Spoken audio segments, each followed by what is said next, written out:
Hello everybody, a very warm welcome to all of you to this Imagine Belfast Festival event on Post-Brexit Northern Ireland. My name is Katie Hayward, I'm a Professor of Political Sociology at Queen's University Belfast, and I'm delighted to have the opportunity to introduce the event before handing over to my colleague David Finnemore. This is one of many wonderful events that are carrying on through the Imagine Belfast Festival. In the coming week, go to imaginebelfast.com to be able to have a look at that on the website. Indeed, this is the first of a number of events that Queen's in particular is organising. So without further ado, I'm going to introduce the panellists. First and foremost, we have John Campbell, who's the Economics and Business Editor at BBC Northern Ireland, and his role involves reporting and analysing economic and business developments across Ireland with a focus on the north. John started his career at the Liverpool Echo and moved to the BBC Regional Training Scheme, where he was placed in Belfast. Until 2013, he worked as a producer across TV, radio and online. He was then appointed Economics and Business Editor and has reported on such stories as the RHI scandal and, indeed, the impact of Brexit. Lisa O'Carroll is a Brexit correspondent and senior reporter at The Guardian. Lisa first joined The Guardian in 2000, and later as media writer, she provided in-depth coverage and analysis on the Leveson inquiry. Lisa has also previously covered the financial crash and IMF bailout in Ireland and the Ebola crisis from West Africa. She's also worked for a number of national media in the UK and in Ireland. Naomi O'Leary is Europe correspondent for the Irish Times and co-creator of the brilliant Irish Passport podcast. A regular TV and radio contributor, Naomi is former correspondent of Politico Europe, Reuters in Rome, and Agence France Presse in London. She made the award-winning 2016 documentary Granite and Chalk about how spies infiltrated the ranks of the Irish rebels in 1916. Her freelance work has been published by The Guardian, The Atlantic, The Huffington Post, RT, and many others. And last but not least, the chair of today's event, David Finnemore is Professor of European Politics at Queen's University Belfast and visiting Professor at the College of Europe in Bruges. He's recently completed his tenure as Dean of Education in the Faculty of Arts, Humanities and Social Sciences. And he's just commenced as Principal Investigator a large new project on governance for a place between, the multi-level dynamics of implementing the protocol on Ireland, Northern Ireland, about which you will hear a great deal, no doubt, in the years to come. So I'm delighted to hand over now to David to chair the beginning of today's event. And I should say we will be, of course, taking questions from you. Because this is via YouTube, you need to have an account to type in your questions in the chat below the YouTube screen. And David will then be able to ask your questions to the panelists. Thank you very much, and over to you, David. Okay, thanks very much, Katie. Welcome, everybody. I'm delighted that Lisa, John and Naomi are with us today so that we can probe them on their views on what's happening with Brexit and listen to what I'm sure are going to be some interesting reflections and comments. Okay, I'm going to kick off with a round of questions, and then we'll gradually bring in the questions from the chat. Okay, to start. It's becoming increasingly difficult to remember a time when we weren't talking about Brexit, when the protocol wasn't on the agenda. We've been talking about it for about the last 5 years, at least Brexit. And you've all been very, very closely involved in it. I'm wondering, just looking back, what do you see as being the main challenges you faced in covering Brexit, particularly the debates around the protocol, whether that be from a Northern Ireland perspective, a UK perspective, Irish perspective, or indeed the Brussels perspective. If I start with you, Lisa. Yeah, it's a kind of an easy one because there was a clear demarcation in the kind of the process of reporting once Boris Johnson got into power. So the last year and 2 months has been completely different to the 4 years that went before that. I won't say it was easy reporting. It was hard work and it was intense, but there was accessibility. There was access to the interlocutors and regular off-the-record briefings on all sides. The EU, as Naomi will tell you, do fantastic technical briefings after key announcements on all subjects, where you can get into the nitty-gritty with an official on a briefing basis. We had absolutely none of that in the UK. In Westminster, there were maybe 2 or 3 off-the-record briefings to lobby correspondents who do not cover Brexit regularly. Those of us who have covered it, specialists, and I don't mind saying this publicly because we have asked time and time again for briefings from Downing Street and the Cabinet Office, and they've all been rebuffed. So that is the kind of summary of covering how easy it has been and how difficult it has been to cover Brexit pre and post Boris Johnson. Okay. Naomi, does that resonate with you? Is it fairly easy to get access to people in Brussels? Well, certainly the brief technical briefings are appreciated. I think, though, with this particular issue, what was tricky for a long time is that there was, although it was this sort of high stakes story, there was little to report about for so long, because for such a long period last year, progress was really inching forward, with much of the breakthroughs sort of like left until like the last little while. And also, I think with such a contentious topic where, there was so much careful political management around it, that it was difficult to figure out where exactly the landing zone was. And then finally, when you're sort of landed with this document of a deal, it's like hundreds and hundreds and hundreds of pages long, but people want to know immediately, what does it mean, and what are the implications of it?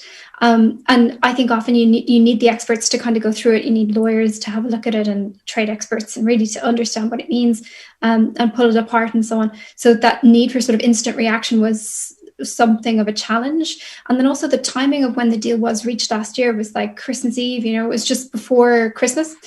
So there was this sort of initial reporting of the fact that the deal had happened, and then a lot of people just quickly then took time off and like had Christmas that day. And that meant there was this sort of delayed, it was almost politically useful, I think, particularly for the Johnson government, because there was a delayed period before the details could really be worked through. And by the time that happened, it was in a little sense, it was old news. John, your experiences, your challenges?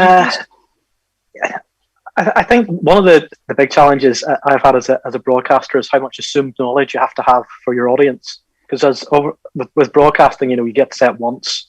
People don't get to kind of look back over it again to try to understand it. So much of this has been such a long running story, for one, and so much of it has been incredibly technical detail.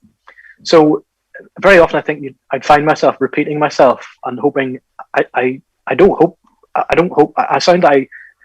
that I don't sound like I'm repeating myself over and over and just saying the same thing. Well, but in fact I was, because I was hoping some of it would go in. Because like even anytime you were talking about the backstop, so there's that one word, backstop, and people who are across the story obviously will know exactly what that means and the circumstances in which it would be used, and that it's like the kind of the third option out of 3 in terms of how the deal would be implemented. But people who are only dipping in and out of this story and aren't following every cough and spit off it might not just have grasped what that means or forgotten what it means. So you did often find yourself saying the backstop and then having to go into like 3 or 4 sentences of explanation before you actually get to the punchline of what the story is. And again, even around like the word protocol, I kind of resisted using that for quite a long time, because I thought people won't know what that means. And it sounds like a Michael Keane spy thriller. So I would just tend to describe it as the Northern Ireland part of the Brexit deal. Now that I think we've got to that stage where there's enough assumed knowledge around the protocol now. It's on every lamppost from Belfast to Larne. So when you talk about the protocol, people understand what it means. So that was one of the things. It's just how do you calibrate what you're talking about so as the audience is keeping up with you? Because we're very clear from the audience research we did, there was a kind of a very low base of knowledge. Most people didn't follow all of it, and people just came in at the kind of the big nodal points. So you did really have to do a refresher every so often. I think one of the other things within reporting within the BBC was the framing of the story, particularly in the run-up to the withdrawal agreement, all kind of came through Westminster. And it wasn't that my colleagues in Westminster were, getting stuff wrong or doing a bad job or anything. But it's just that the Westminster framing became overwhelming at times in the story. So stuff was getting reported, which was faithfully reflecting what the kind of conversations were at the top of government within Westminster, but you're thinking, there's a bit more to it than that, or doesn't sound right to me, or who cares about the, what was that thing called again? I can't remember. It wasn't alternative arrangements. It was God, help me out here. The alternative arrangements were being technical proposed solutions. No, there was another one. What was the compromise one? The Malthouse Compromise. Malthouse Compromise. That's the one. Yeah. So lots of excitement about the Malthouse Compromise. You're thinking, but this is nonsense and it's not relevant. But so very often, I think the Westminster framing took over in a way which actually made it, I think, at times a little bit harder to get to the nub of what was going on in the story. But that is maybe just a general critique of how kind of media and politics works in the UK. And then I think finally the very weird thing about reporting this story has been just the government refusing at times to confirm basic facts about what they had agreed. So when you don't have a shared set of facts on the record, that can sometimes it kind of dilutes your reporting a bit, because you are reporting, here are the actual facts of what the protocol is going to mean, and then at the bottom of that you have to append a line from the government saying, but the government doesn't agree with any of this, which was kind of odd. It kind of made for some quite peculiar reporting at times, not least on the day that the Irish Sea border started operating.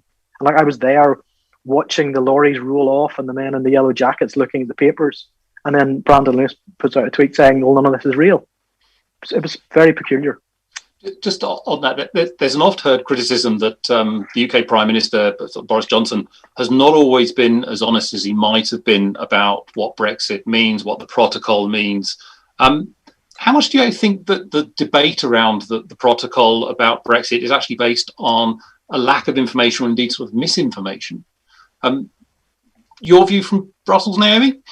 Oh, it's a constant problem. Mm-hmm. Yeah. I mean, if we look at the career of Prime Minister Boris Johnson, he used to have my job. He was a correspondent in Brussels, and, he kind of was a leading figure in the creation of a certain genre of reporting about the EU, which was based on, picking up some fact and creating a narrative about an external top-down organisation or body, which the EU vaguely is taken to refer to, that imposes arbitrary and ridiculous rules on members, which doesn't really reflect what the EU is.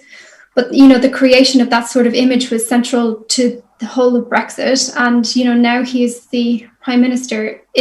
It's something that the government relies on quite heavily, I think. It helps them in many cases in terms of distorting the truth and distorting what is going on. And I think James just highlighted a really good example, or John just highlighted a really good example of that, in terms of the difficulty he found in reporting basic facts about what would the arrangements for Northern Ireland be. If you have a Prime Minister who says you can rip up any form and put it in the bin, but then turns around and signs an even more sort of extreme version of what he had been criticizing himself just months before. I think it's a really difficult situation for media, for sure.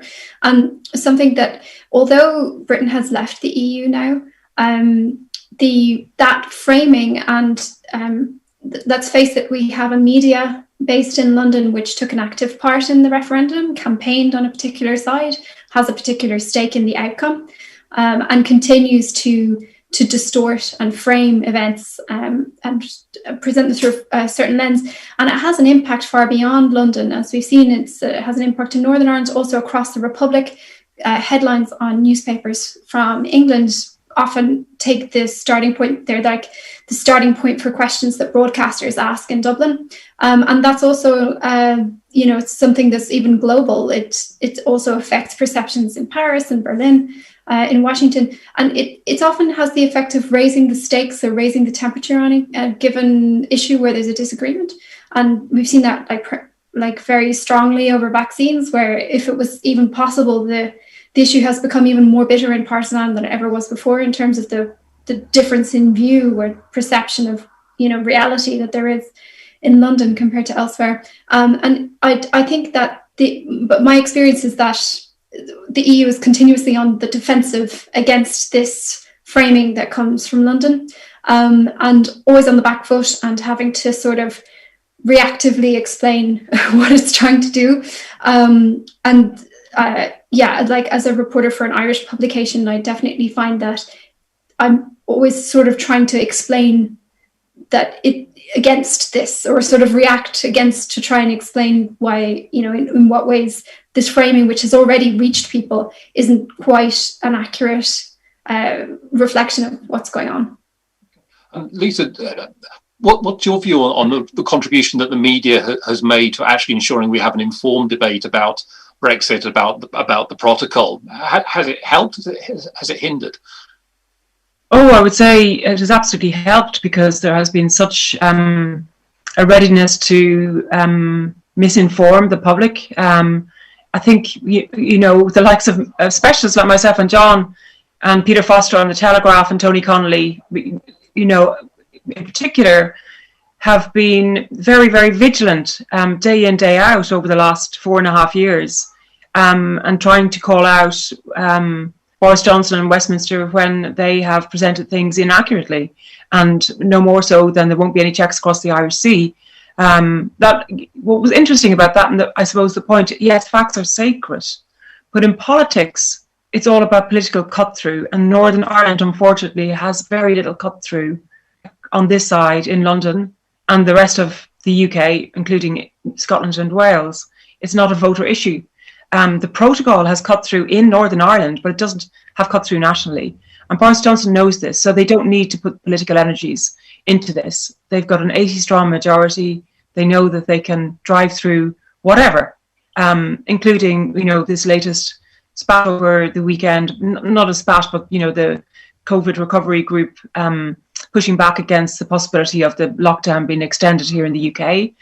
Because of the vaccine take-up. Similar personalities involved. This particular group is led by Steve Baker, who is very prominent on the ERG. Those issues have big cut through. Northern Ireland, unfortunately, doesn't. So I would agree with those before me who have said that Westminster, one of the difficulties, John, it was, who talked about Westminster framing stuff. That is something that impacts me as well. On our paper, I work very closely with the political team, and I guess it's different to broadcasting, where and the BBC, you have got a remit to cover locally and nationally, whereas we're a much, much smaller team and we can work together. And in fact, I've taken the lead on the Brexit coverage ahead of the political editor on occasion, when that mightn't happen in a bigger organisation like the BBC. So you'd have a pecking order. I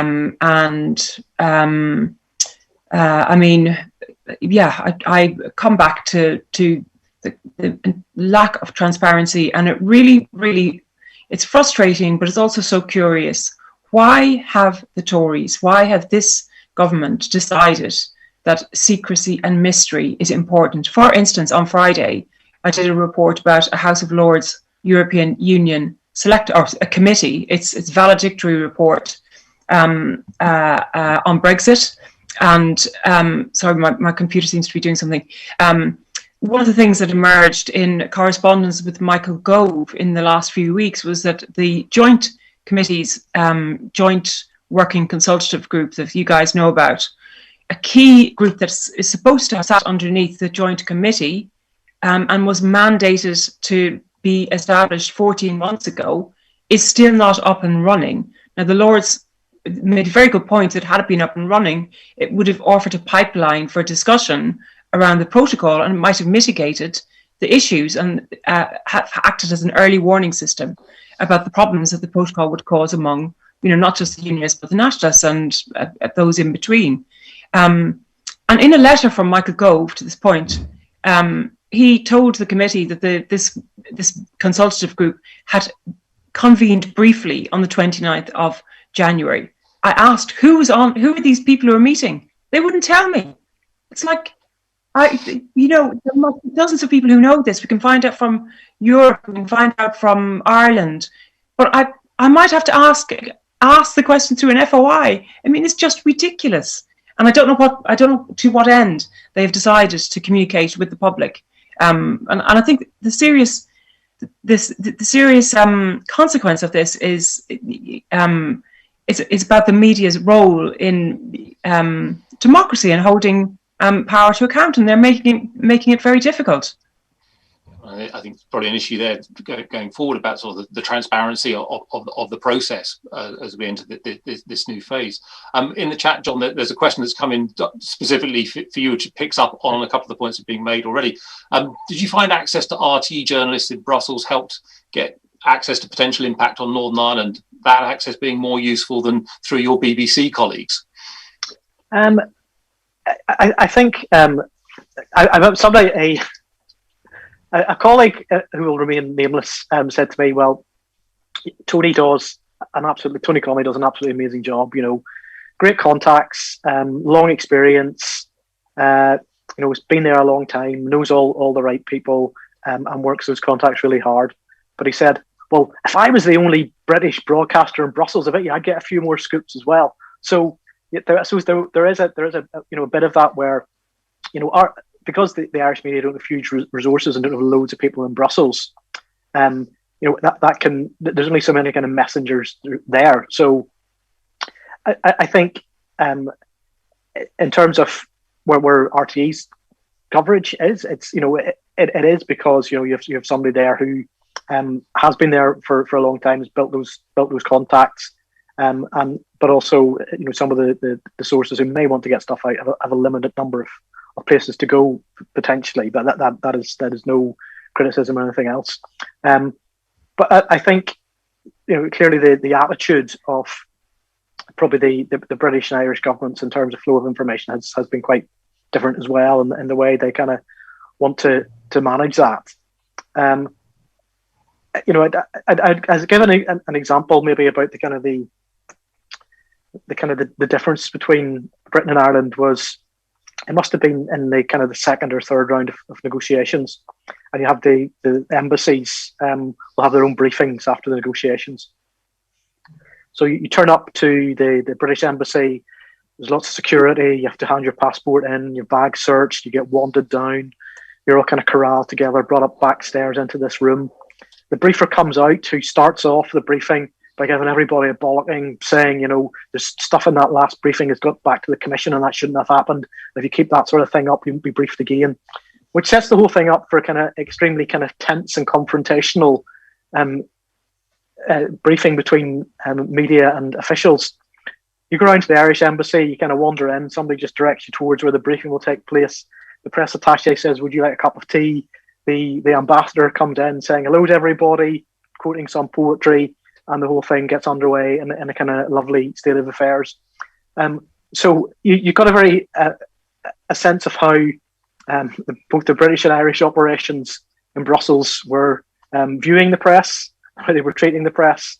Although clearly what you're most interested in is the quality of information you're getting. That kind of like that soft power, attitudinal stuff can matter as well. Okay. Brexit's obviously been really serious business and obviously caused you a fair amount of frustrations in your dealings, whether that be with accessing information, possibly some of the reporting as well. There must have been some light-hearted moments or some humorous moments. Any you can share, Naomi? I was hoping that this question wouldn't come to me first, because I was really racking my brain to think of any. It's just deadly serious. It's just tiring, it goes on. It's been going on for such a long time. And I guess from the outset, like when I started covering this story, I worked for Agence France Presse in London. So I covered the Brexit campaign at that point. And also obviously on my podcast as well. And then for Politico, reporting on some Irish angles and also some Dutch angles. So, it's many years I've been covering it for different publications. And I guess it's been a frustration from the beginning that, you know, the endeavour was embarked upon without proper consideration of its impact on people's lives, particularly on the island of Ireland and particularly in Northern Ireland.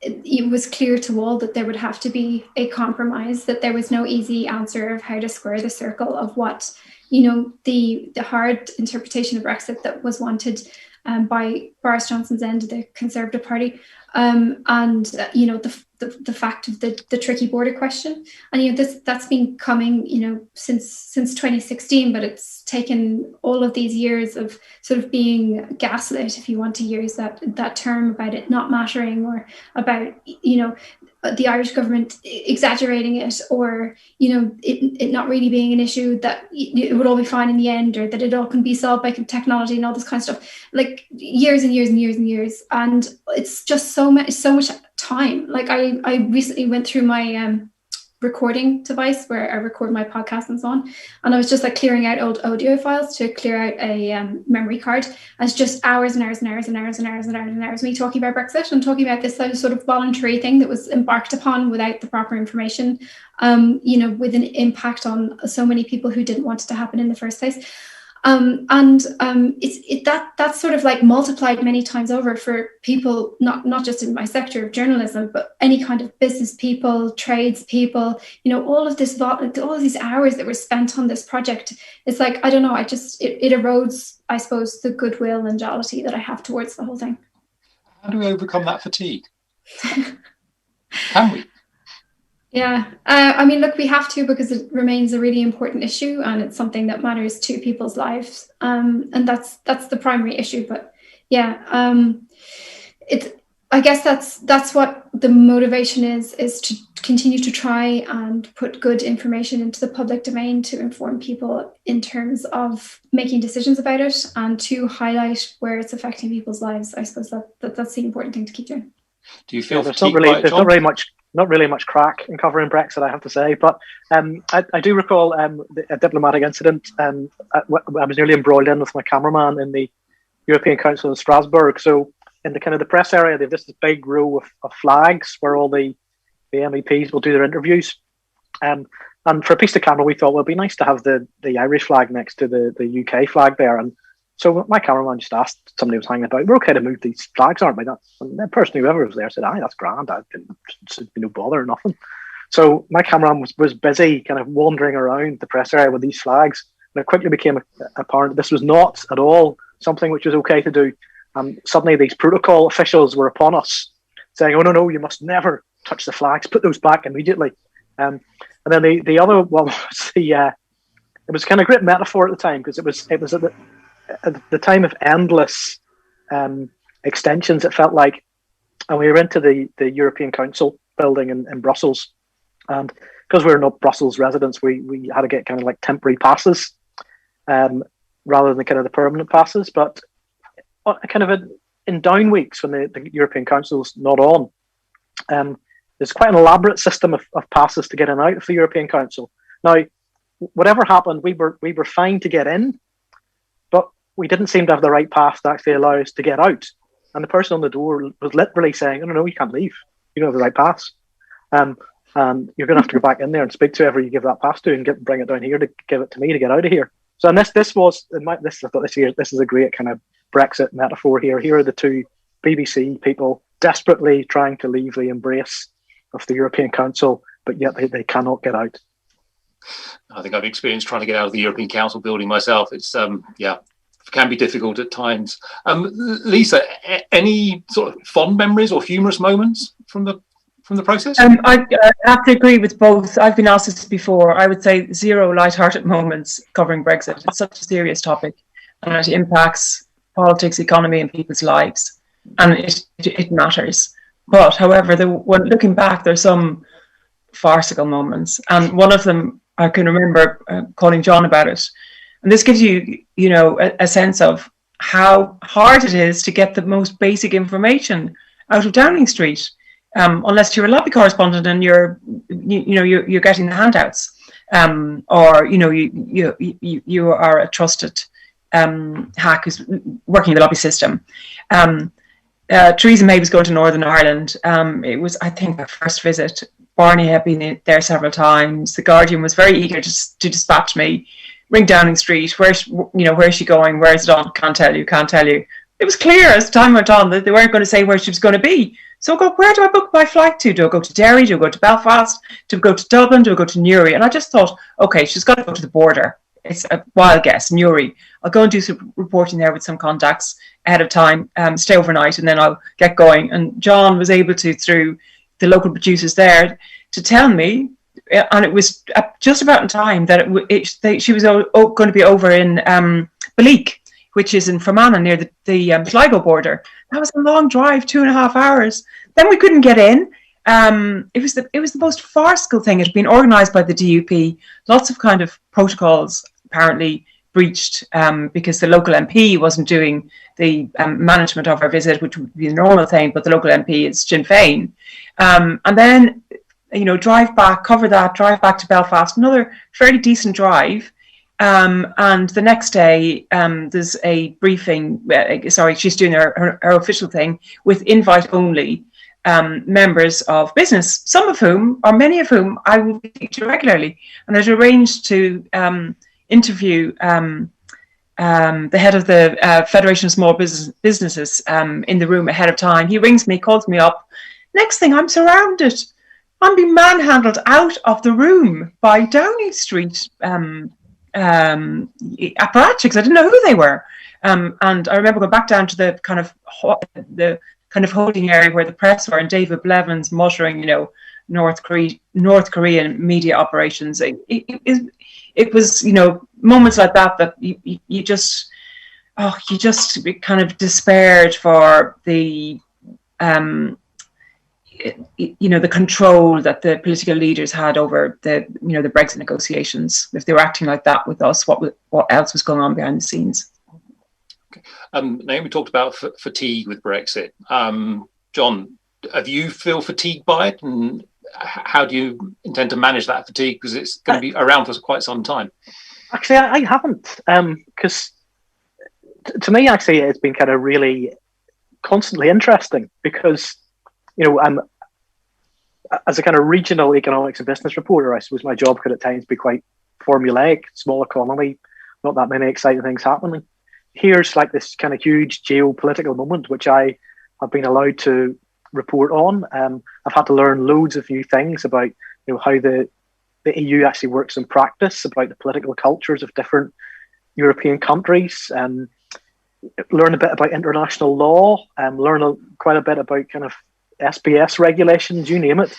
And then even just things like, you're sitting in the Grand Place in Brussels and you look around and think, well, this is obviously a rich country with a colonial past. How did it get to be like this? And then before you know it, you're listening to podcasts about the Habsburgs. So I think from an intellectual point of view, I have found it at times kind of quite stimulating and stretching.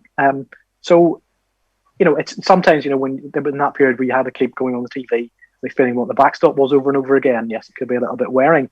But in the round, no, I've actually enjoyed the reporting. Lisa, enjoyment or fatigue? I agree with John. Endlessly fascinating, very interesting. A privilege to be covering it because it's historic. And there are moments, certainly in January, I had taken the week off at Christmas, thinking that all the action will be the week between Christmas and New Year. Well, that didn't happen. So we're working until, midnight on the 23rd, told them we could go to bed, that there will be a press conference at 7 a.m. on the 24th. That obviously emerged at like 3:30, and it was fully intense. And then a week reporting, and then I kind of hit a kind of fatigue wall in mid-January. Can't do any more. But I find what's going on in Northern Ireland is so fascinating. And I am Irish, but I haven't been as interested in the politics in Northern Ireland as much as I have been through these past 4.5 years. Okay. You obviously say that there's a lot of interest in Northern Ireland throughout the Brexit process, particularly once the border issue moved centre stage. Today, there's a lot of people are critical of the European Union for arguably not understanding Northern Ireland. Equally, there are some people who would be critical of the UK government for not understanding Northern Ireland. To what extent do you actually think that there is a reasonable understanding of the situation in Northern Ireland, whether that be in Brussels, whether that be in London, whether that be in Dublin? Naomi?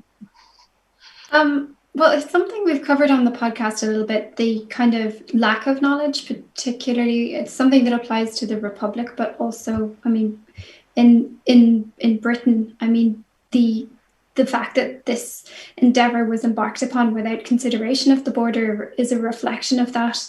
And John mentioned that, you know, issues in Northern Ireland don't have much cut through in England, which is a massive kind of issue, I think, when it comes to just sort of like parsing or understanding the realities of this process. When it comes to Brussels, it's, I wouldn't say that there's granular knowledge pervasively. You do have people who do have an impressive sort of grasp of it. I think that Michel Barnier was kind of acknowledged to have engaged quite profoundly on the issue and had to have done so quite well.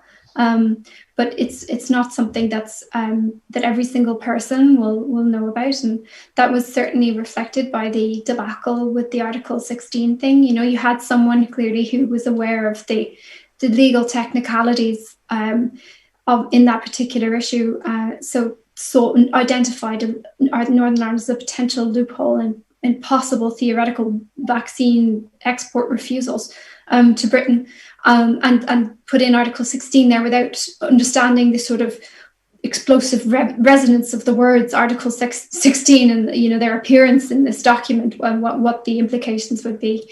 And, you know, that reflects this kind of technical knowledge but lack of political know of someone, of an official, of a team perhaps in the Commission.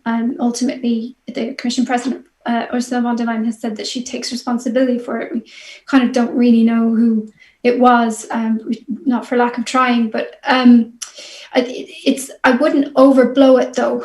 So it's kind of a lot of people who are like in Brussels saw that as a classic Commission mistake, the kind of thing that the Commission does typically, because it's this kind of quite technocratic institution with sometimes political pretensions, but, you know, dubious political skill. So this is the kind of mistake that could happen to many countries. And then also, I mean, something that's just my own personal observation about that is that, you know, those sort of expert Brexit heads, particularly the sort of Northern Irish attuned experts, were at that very moment when that debacle happened, taking their leave, just like Lisa was. You know, they were exhausted by the process. Most people had not taken annual leave for a long time because it was all built up to this finale on Christmas Eve. So that leave taking sort of happened in January, February. And I think something as simple as like the absence of key staff members probably contributed to it as well. Okay. Lisa, do you think the Northern Ireland dimension has been sufficiently understood in London, and indeed from your engagement with Brussels, your view of how Brussels understands it? I think there are, there's always been a lack of understanding of Northern Ireland, or I think more to the point, a lack of interest in Northern Ireland. Like I said, go back to the point, it doesn't have political cut through. What happens in Northern Ireland is far away, it's across the sea. It doesn't impinge on people's lives in any way. So people don't care about it. And, you know, the 15 years or so since the Good Friday Agreement, Belfast Agreement, that Northern Ireland wasn't in the headlines. It was a good thing. It meant life was going on normally. And I think one of the issues that has always faced the coverage of Northern Ireland in the UK is that, you know, because the Sinn Féin party operates in absent, you know, doesn't take its seats in Westminster, that the debate is largely framed by the loudest noises from the DUP, and even the arrival of some new MPs like Stephen Farry and others who are all very good. And contribute very well to select committees, etc. The DUP's position, I suppose, is legitimised by people like Brandon Lewis, because their political interest is to keep the DUP on side to some degree, I think. And that kind of position chimes with maybe the reporting of Northern Ireland through outwardly Tory supporting newspapers, who wouldn't be that interested in finding out what Sinn Féin is saying or what the SDOP is saying, or what the Alliance is saying.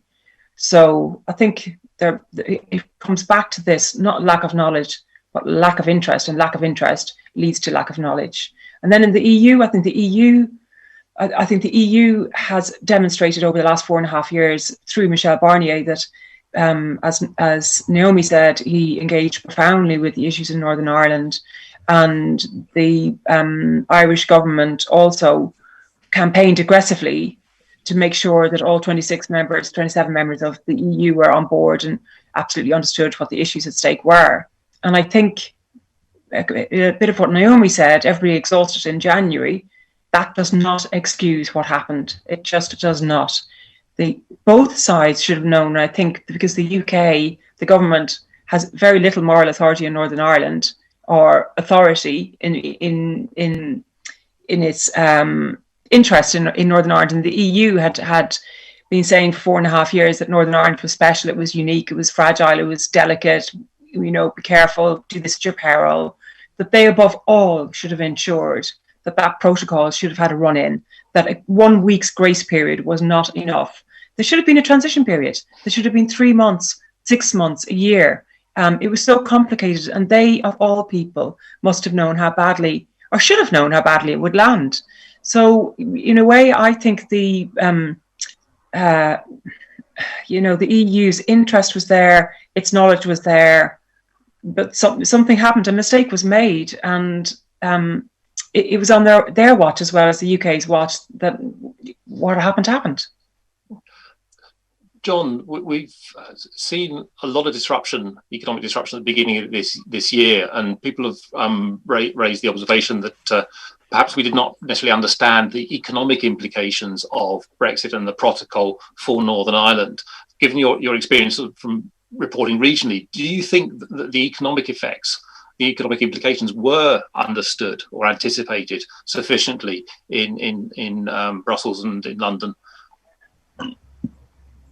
Well, I think at a certain level, the economic implications were known, because there's a piece I wrote recently, which looks at what the civil servants that was in the Department for Exiting the EU, the paper they had written within 3 or 4 days of the withdrawal agreement being signed, and it basically laid out there, almost as soon as the ink was dry, what this was going to mean economically in terms of reduced trade, checks, controls, all the rest of it. Clearly that knowledge was circulating much wider, because then during the election campaign you had the leaked Treasury document again, which had this kind of slide deck laying out what the impacts would be. So clearly there was a body of knowledge within government that's what the impacts were going to be. I think some businesses were getting to grips with what it would amount to. And in the media we were kind of doing our best to try and kind of put a shape on what it was going to mean. But I just think fundamentally the problem was the UK government was not sufficiently upfront about the implications of what was happening. The UK single market as we knew it came to an end on the 1st of January. That's a massive change. Northern Ireland is now in a kind of like an outer orbit of that market. That's huge. And the preparations which that would entail were simply not done. And you go back to it was very late in the day in the first command paper in the middle of last year, where the government really for the first time acknowledged that there was really going to be a border in the Irish Sea and some of what that might mean. But that was followed then, as far as I could see, by quite a long period of stasis in the internal market bill. No work really being done on border control posts or anything else. Then this huge rush of technical work, and then all these kind of schemes emerging piecemeal around the joint committee decision. And so that left so little time for businesses and officials to really be ready. And I remember there was a HMRC webinar briefing for people using like the TSS it was on Christmas Eve morning, and as you know, it was for businesses and the officials there from Northern Ireland Civil Service talking to businesses. And somebody who was on that call put it to me, the general vibe was like, men waiting in the trenches, ready to go over the top, and people have been given a firm handshake and saying, all the best. That was what it felt like in terms of the level of preparation and what businesses were then facing into. So yes, absolutely, the economic implications were known from the day and hour that deal was signed, but for a whole range of mainly political reasons, the preparations simply weren't done, and that's the situation in which we find ourselves now. Naomi, the EU is often saying that one of the reasons why we have the scale of checks and controls and formalities on the movement of goods from GB into NI is because it needs to ensure the integrity of the single market, ensure the integrity of the customs union. Yet on the other hand, the EU often says, okay, it's demonstrated its flexibility. It's tried to think of flexible and imaginative solutions to address the unique circumstances on the island of Ireland. Do you think the EU has been overly rigid and lacking sensitivity to the implications of something like the protocol for Northern Ireland?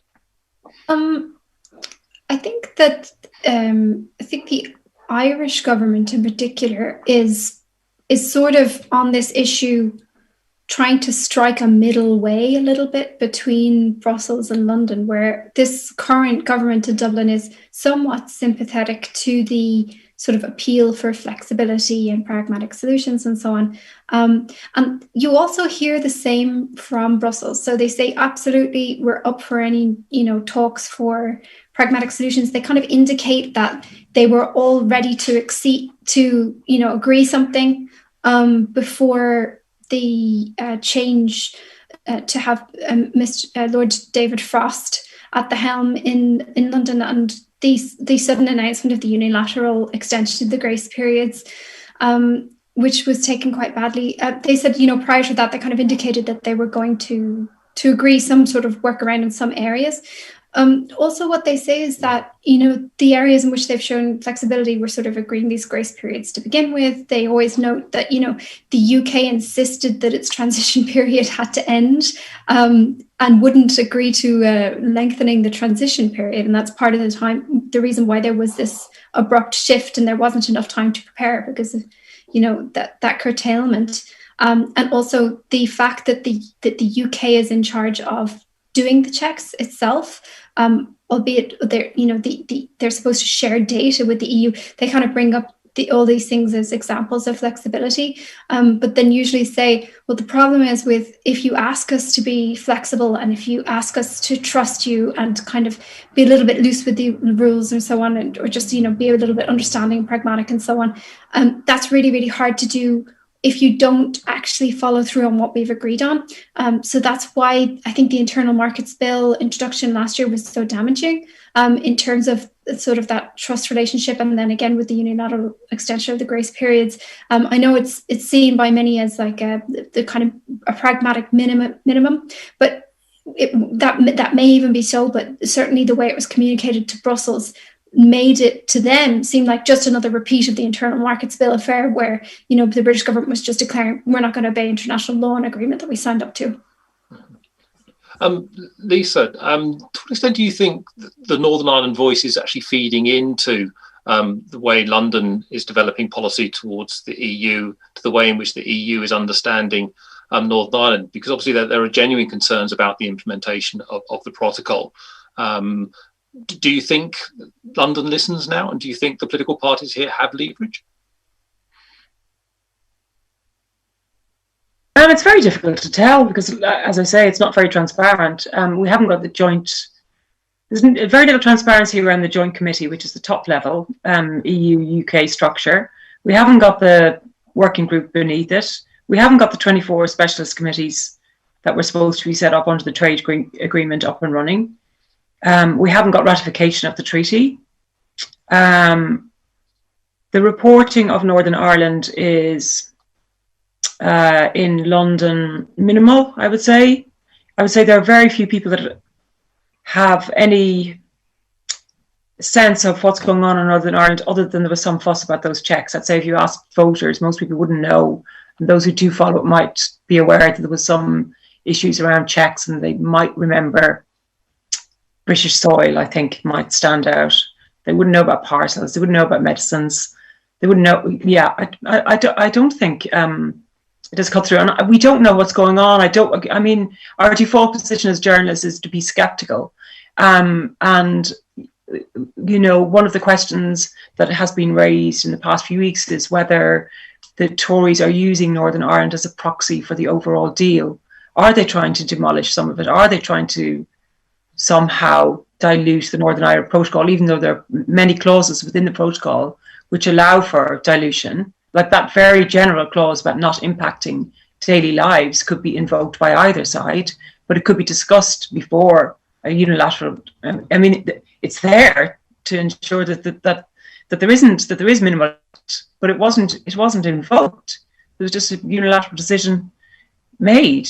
So the protocol devices aren't being used, and there's no pushback. I think, you know, go back to this fact that the Tories have an 80-strong majority, and COVID is consuming all the political energies at the moment. And I think in Parliament, people don't really want to be talking about Brexit apart from those who have a real interest in it. And presently, that's the House of Lords committees. The House of Commons committee is gone, and yeah, all the focus is on the economy and COVID. I would say, and you can see from the page numbers, even in our own paper, that, you know, Brexit stories appear on. I mean, it doesn't really matter because all the readership, or a lot of the readership, is online, but it's second to COVID and to other stuff.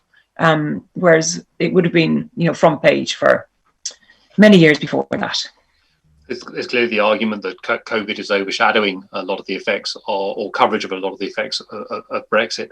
But needless to say that, well, still there are various concerns still around about the protocol, about what its effects are going to be, what it means for Northern Ireland, what it means for the UK, and possibly also what it means for the EU. For each of you, what do you see as the biggest effect in the coming months, but also what do you see as the biggest impact of the protocol in the longer term as well? John? I think in the coming months, it's going to be central to the early days of the next Assembly election campaign, because there's been quite a lot of talk about 2024 is the kind of the next big kind of nodal point at which the Assembly can choose to vote down part of the protocol or not, but the die will be cast in the next election, so it is going to continue to be framed in those terms. So, which I think is going to be quite significant, and it's going to also make it quite difficult because the unionism now has a maximal position here, which is the protocol must go every jot and tittle. So it's going to be difficult politically to kind of work out any kind of smoothing or compromises there. If Brussels will say, well, you're not going to be able to sell that anyway. Longer term, I think the economics of it are what are most interesting to me, and we already saw some of that in the first month's trade figures from the CSO, the Central Statistics Office in Dublin last week, where you can see this collapse in GB to Republic of Ireland trade with some one-off factors in there. But what you have seen is an intensification of cross-border trade. So there's probably some import substitution happening in both jurisdictions, where goods harder to get into both Northern Ireland or the Republic from GB, and therefore you source them within the island of Ireland. And actually, although we heard an awful lot about the all-island economy during the whole Brexit process, cross-border links in between North and South are actually less than you would expect for economies which are in some respects reasonably similar and obviously right next door. The economists would look at that and say actually the cross-border trade has been underdeveloped. So how that actually develops and what that amounts to in the long run is going to be the thing that I'm going to be most interested in.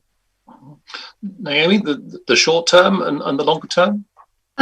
Yes, a really interesting question. I think it's unfortunately the coincidence of COVID the vaccine story, the apparent desire of the government of Boris Johnson to rely on the vaccine story as a good news story that sort of helps to counteract some of the sort of unfortunate facts, like the very high death rate from COVID in the UK and also the economic damage of Brexit. It's a good news story where it can be sold as, a benefit of leaving the EU that sort of retrospectively justifies it. And that has led to a ratcheting up of tensions between London and Brussels. It seems that the two sides have become more polarised after reaching a deal somehow. And also that reflects in some of the media in the UK as well. That also seems to be the case. I think that in the short term, it's really difficult to climb down from this like high tension kind of brinkmanship that's developed. But there have been appeals to do that, to kind of re-engage through the sort of the committee systems that are set out by the protocol to try and solve issues in the way that they're supposed to be solved by engagement, and also to try and draw in voices and influence from Northern Ireland.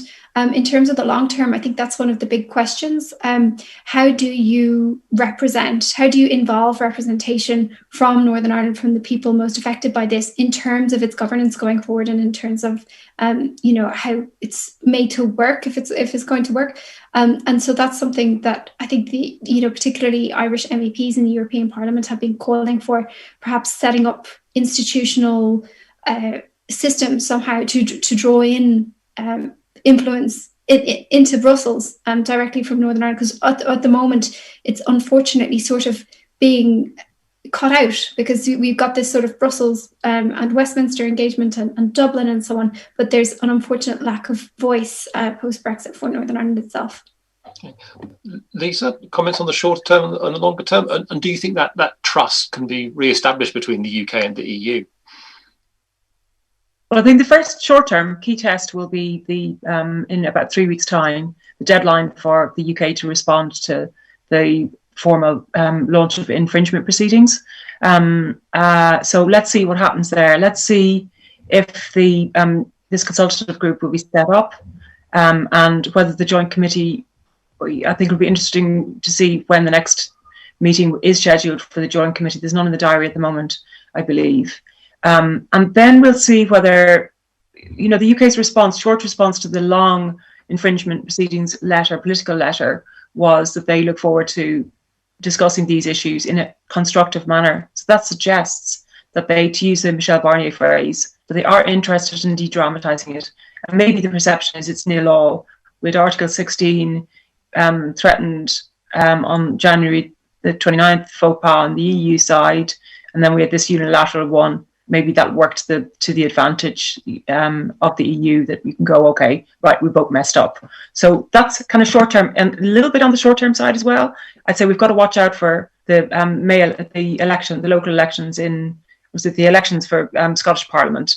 If Nicola Sturgeon comes back, she's in a bit of trouble at the moment, but if she comes back with a thumping majority, let's see what impact that will have in Northern Ireland, whether that will embolden nationalists or indeed unionists who feel that the union may be under threat and that they may have to work even harder to get the protocol scrapped or have a new settlement with London. Longer term, I think Northern Ireland's position is really interesting, and this goes to Naomi's point that it's got this unique position, as we all know, in the single market in the UK. What are the efforts that the Northern Ireland politicians are going to make to bang the drum and say, come and invest here? Will they open an office in Brussels? And that was asked at one of the Northern Ireland Affairs Committee last week. The chap, I think it was either Andrew Linus or Glenn Roberts, I think, who's Retail NI, who said, questions have got to be asked. What are Stormon's plans for the office in Brussels? We haven't heard that. All we've heard is no EU in Northern Ireland. So I think a Brussels office is the most obvious thing, as Naomi said, and it's really important to be able to keep on a daily basis pressing home your interests, and also reminding the EU, you got us into this position, you told us we were special, you created this protocol. We have delivered and fulfilled our part of the social contract. Where's yours? Your side? Give us investment, give us help to win investment from China, from America, from the tech industries, etc. So I think that's of interest longer term, is can Northern Ireland, before the 2024 vote, deliver a Brexit boost? Two things come out of that to me. One, you talked about de-dramatisation, and two, you referenced the fact that some people are arguing that Northern Ireland can gain here in terms of the single market and access to the EU single market. John, do you think the economic evidence is there for that? Do you think there is the potential? And do you think we're ever going to be able to take the politics out of the protocol and de-dramatise it? I think on the economics, it's a bit early to tell. We know the theory of it there, particularly if you're a third country like the US or China come to Northern Ireland, you have dual market access. And clearly InvestNI are making that case, although I think if I was an inward investment consultant, I would be asking the question of InvestNI, well, so what's going to happen in 2024? Will we still have this market access? Does it matter that your minister wants to scrap the protocol? Well, what exactly is going on here? Because we're not going to, commit to a 20-year investment on the basis of something which might get, ripped up in a few years' time. So I think that makes that argument that bit more difficult potentially. Will the politics ever come out of it? I doubt it. I think it will ebb and flow.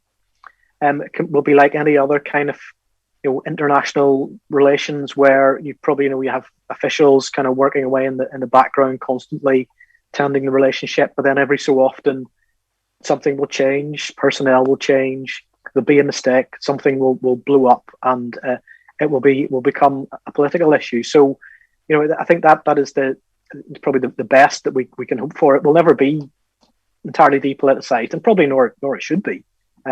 It's a profoundly political issue with kind of very democratic implications. So politics will always be in there.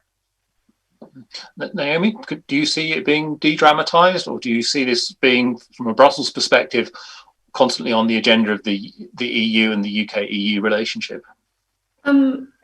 So far, it seems that in general, the EU-UK relationship is up to a very, very rocky start.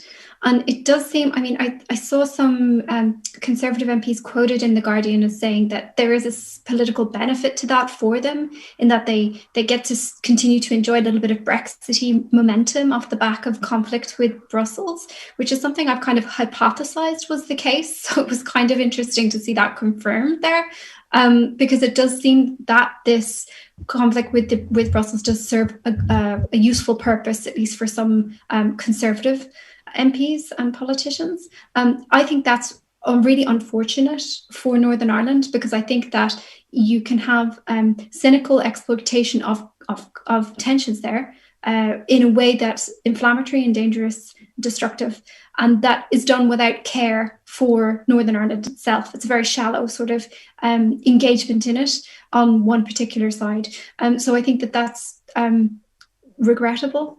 So from that point of view, I think that it would be for the best if things were de-dramatised, and particularly, just because the outcome that we're looking for will require cooperation. This is something that the two sides must, or more than two sides, all sides concerned must solve together. It can't be unilaterally solved by one side or another. So it requires that sort of level-headed cooperation and good faith.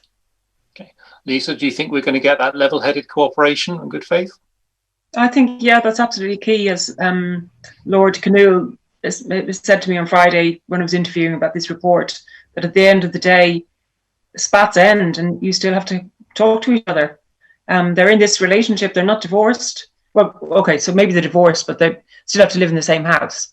They still have to talk to each other, and they have to resolve things themselves. So I agree, yeah, there is some sort of a Brexit dividend continuing. You can see that even this morning with commentary over the latest row over the vaccines, which seems to me to be really politically the most ridiculous, stupid thing that both sides have engaged in for a long time.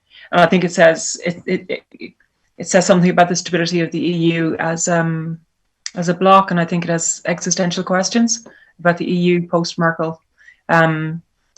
So will it be dramatised, de-dramatised? I think it has to be, and if not, well, I'll be back in Northern Ireland fairly quickly covering it, and let's hope it is. Okay, I think it's obviously going to be around for at least the next 6 years, because it will take a vote, the absence of consent, the democratic consent vote in 2024 to get rid of at least elements of it. One final question: what would be your advice to local politicians about engaging on this? We've been through a pretty tumultuous time over the last 3-4 years with Brexit, with all the divisions it has caused. We've had all the controversy around the protocol. It is here for the next 6 years.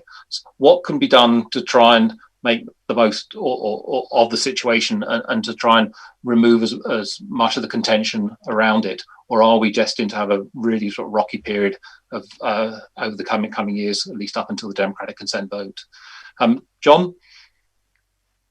I think to pick up on something Lisa was saying, potentially beefing up the Brussels office would seem like a sensible thing to do, because you look at, say, the example of province of Quebec, who effectively have a big operation in Brussels separate from the Canadian government, because those two parties, their views, their interests might not always coincide. So, if you have your own operation there, shadowing portfolios, and kind of working the informal links outside of those committee structures, where you may not be the most dominant voice, that could be very useful. And that is probably, for the medium term at least, a worthwhile investment, and one which should probably be explored. And I suppose if you're also having that happening at an official level, it maybe kind of takes some of the kind of the political passion out of that relationship, particularly on the DUP side. If you have specialists there whose job it is to kind of influence the EU, and also to make sure that Northern Ireland's voice is heard at all levels. Lisa?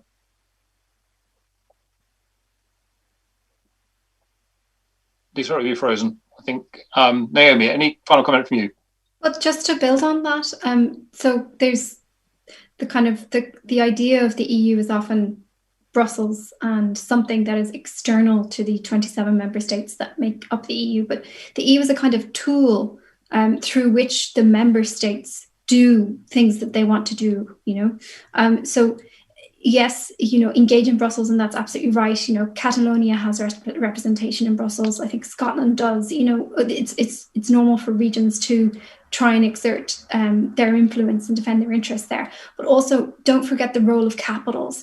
The Commission isn't this all-powerful institution that's sort of dictating everything. It's really the capitals is where the impetus comes from and where arguments are won or lost. So, make sure that Rome knows about what's at stake here. Go to Madrid and explain what's going on here with Northern Ireland and what the stakes are. And that is where I think that's what's critically overlooked sometimes in terms of advocating for the interests of Northern Ireland.